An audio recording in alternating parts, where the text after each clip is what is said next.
Probono Chambers, airing on Human Rights Radio 101.1 FM, redefining broadcasting. Human Rights Radio. Hello, good morning. Thank you for staying with us on Human Rights Radio 101.1 FM. It's 21 minutes into the 10 o'clock hour. My name is Ruth Usman, and it's time for Probono Chambers. On Probono Chambers, we always provide you with free legal advice. So if you have questions, this is the right place to be.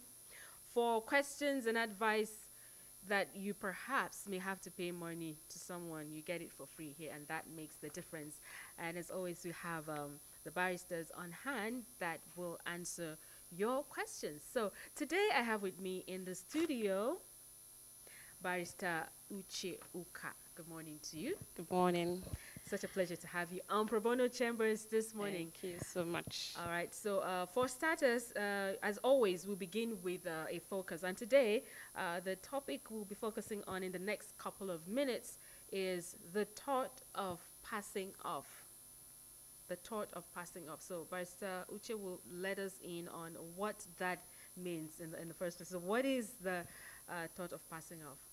Now, basically, the thought of passing off is misrepresenting your goods. It's a misrepresentation, Okay. of goods, of your goods as that of another person, essentially to deceive the public into patronizing your goods as thinking that it is It's that another of one. another person. Oh.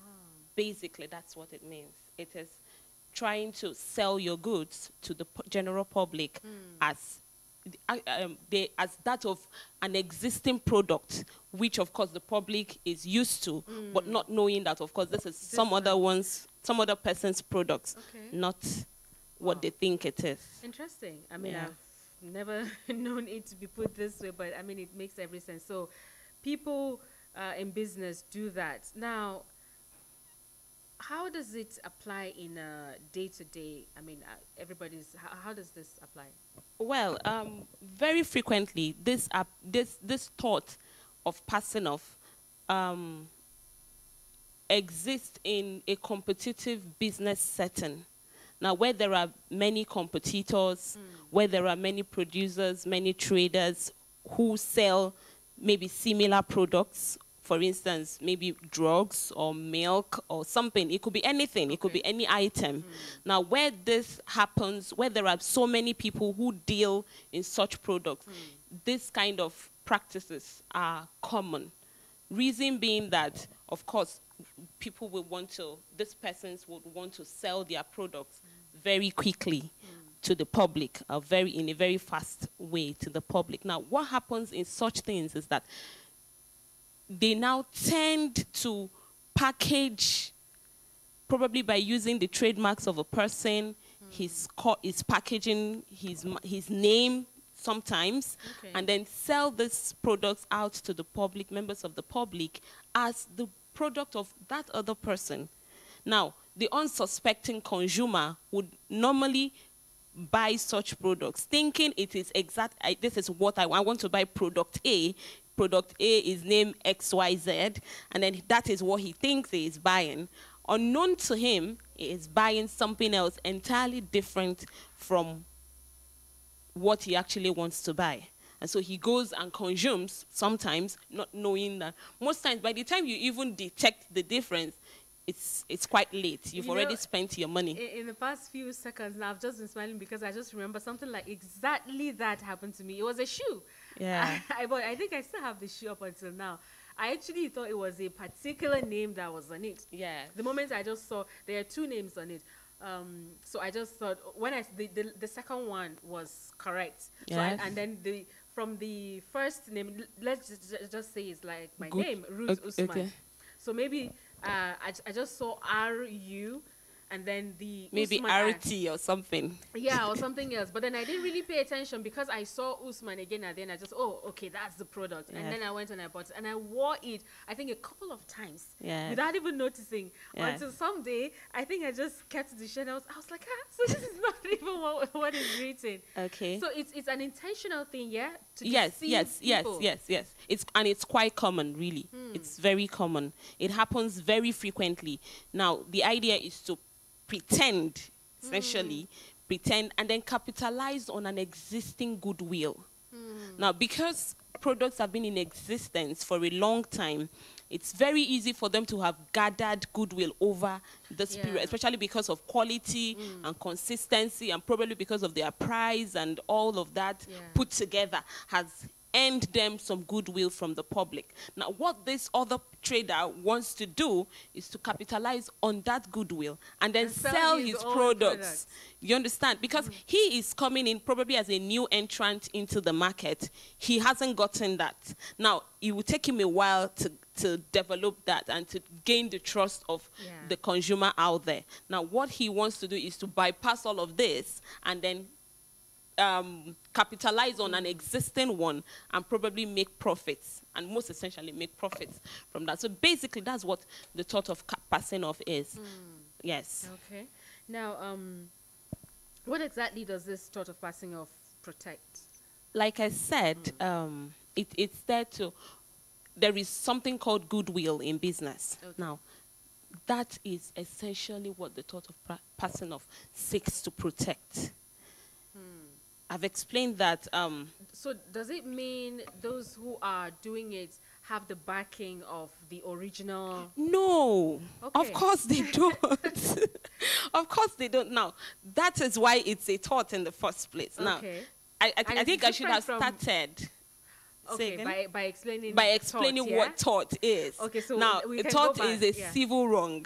Now, a civil wrong that is excluding contract or breach of trust, breach of contract or breach of trust, for which the law will impose a liability and possibly grant a remedy.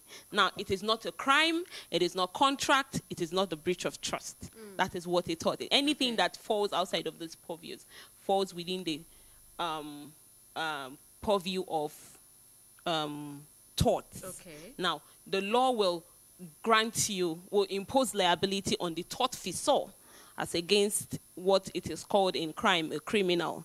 In tort, the offender is called a tortfeasor. Now, the law will impose a liability on him and then grant you a remedy where damages, of course, have been established. Now, that is what a tort is. Now, when we relate it to the thought of passing off, we find out that the offending trader is trying to damage the goodwill of another trader, of course, by capitalizing on what he has gained over the years, and then he wants to sell his products on that platform. Now, another thing the law of tort tries to protect is the confusion that of course surrounds the consumer at the end of the day. You know, because, okay, for instance, when you bought the shoes you talked about, you didn't know at the point you were buying them that these were not the products I want to purchase. And then, of course, by the time you got home or somewhere, where at the point of realization, you would have been wondering. You would have been wondering, of course. So that is what the law wants to protect you from. Okay. Now, many of the times, these products may not even attain the minimum standards of quality. Many of the times, it's very common in drugs, most especially, which is why the government and companies and the regulatory bodies are trying to curb this kind of occurrences by having numbers that you could text and then to confirm the originality and authenticity of that drug. Okay. Well, that's interesting because, I mean, for instance, that shoe, quality-wise, it felt okay. I mean, like what I really wanted and all Yes, that. So yes. it had the physical appearance of what I really wanted. But then Wanted. yeah, for some reasons, I don't even know how it happened. It was like I said. I mean, later on, then I was, Ruth, can you not read again? How come you didn't read this well? To Well, see? so Wow. yes. Now, well, I'm sure you've been saying goodwill, Goodwill, Yeah. yes. So, what is this goodwill? Talking about, you know, the goodwill that the original producer must have accumulated over the years based on. Yeah. Yes. Now, in a decided case, goodwill has been, in relation to passing off, has been defined as the benefit and advantage of the good name, reputation, and connection of business. It is the attractive force that pulls the customer to patronize that particular product. Now, it is like I said, over time, Yeah. these people have maintained quality. These people have been able to reach that level of customer satisfaction, which pulls in patronage. Now, as this is what gives them the money or the profit. This is essentially what brings in the profits. Now, of course, it doesn't come in one day.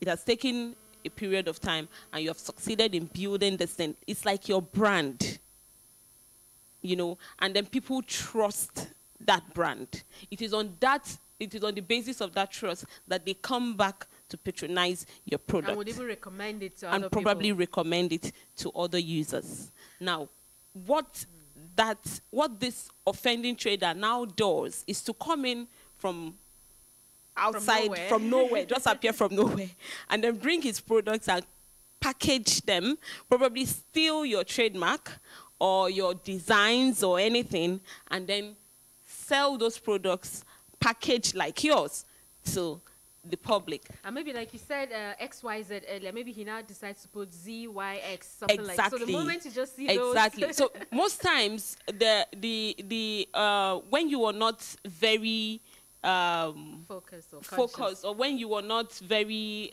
what's the word now? When you are when you're not cautious, yes, you may buy these products thinking they are product A, and then you, of course, you're used to them, maybe your body cream or something, you're used to, or your soap or your perfume or something. You just want to get it and then use. It's maybe later, you know, you now begin to wonder, this is not similar to what I'm used to. Now, what will happen to you most times is that you would probably avoid that product entirely at a future date. Now, when that happens, the original owner of that product has suffered a loss. Yeah. Now, meanwhile, this offending trader has actually made profit. He may make it again if maybe subsequently from other persons who have not noticed.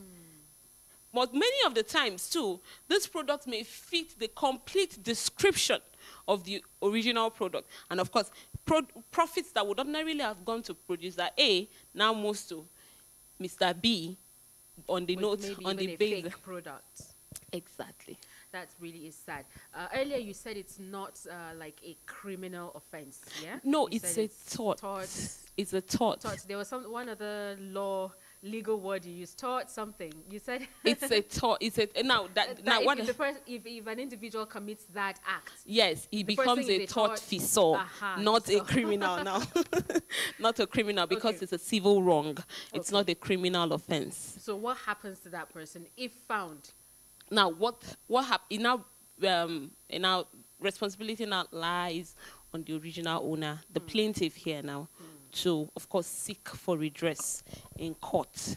Of course, he has to seek for redress. Now, the thought of passing off is actionable per se. That means it's from the very beginning. You don't need to prove damages before you can file your action or before you can succeed, before the plaintiff can succeed in a matter involving passing off. Now, what that means is that once it's been established that Mr. B is capitalizing on my established goodwill to gain profit from the general public, what will happen is you go to court and seek redress. Now, you don't need to prove that he has made profits or that he, Yeah, because that's or it. How that do you prove it? How yeah. do you get to even know, get to No. the root and know this is the person really responsible? Because you may just see this in the market. Yes, yes. Of course you would. Of course you know. Okay. You would know. If I am a producer, and I go to probably a major shop, and I see a product that is that looks like that is displayed as my product, I will know. I will know, Yeah, even what if I'm it is saying not how mine. to trace it back, but of course you could ask whoever Of supplied course, of them course, of course. There is a stream of activities that will link you to from where the supply came exactly. And then most times, which is why we have regulatory bodies. They are able to fish out such products, like the standards organizations, and of course NAFDAC does a good work when it comes to such things. Now they are able to fish these offending traders, of manufacturers or producers. Now it's now left for you, the original owner of the trademark or product, to prosecute. To seek for redress, not prosecute now, to seek for redress in a court of law. All right, so, all right. Let's see, though, first of all, before I ask you what, the remedies would be when, that person is taken to court. If you are just joining us, the program is Probono Chambers on Human Rights Radio 101.1 FM. And today, I am speaking with Barrister Uche Uka, who is telling us about the tort of passing off. She has explained to us what it means, and we're still looking into it and seeing, well, what happens when one has actually, when someone is found guilty of this particular act, what becomes of that individual. As always, you can be a part of the conversation. You know how we do it on Pro Bono Chambers. You get to call in and share or ask us questions, of course, legal matter questions. If you have further questions on this, perhaps you're a producer, you're a manufacturer, you want to know how you can go about issues or situations like this if they were to come up as you carry out your business. You can call in and ask your questions, or if you have other questions relating to different topics, as long as they are legal matter related, feel free to bring your call straight to us on the number 080-3322-1149. That is 080-3322-1149. So when you eventually take this person to court and, of course, they do all the necessary investigations, what are the remedies for the plaintiff? Yes, the plaintiff has a couple of remedies. One is an inquiry to establish loss. Of course, he has suffered loss, and then he gets this. And you said earlier he does not need to prove that yes, he suffered loss. He doesn't need to prove it. Okay. He doesn't need to prove it. Why is that? Now, he will eventually do. Okay. But you don't wait for him to suffer the loss before you grant him remedy, before the law comes to his help. Okay. As long as it's been established the mere fact that someone... he has a goodwill, okay, that he has proven to the court that there is an established goodwill, and that this other man has come to falsely present his goods to the public as his and not another. Of course, once he's able to establish that of course there is goodwill, and this man has come in to falsely represent in order to capitalize on this existing goodwill, of course the court will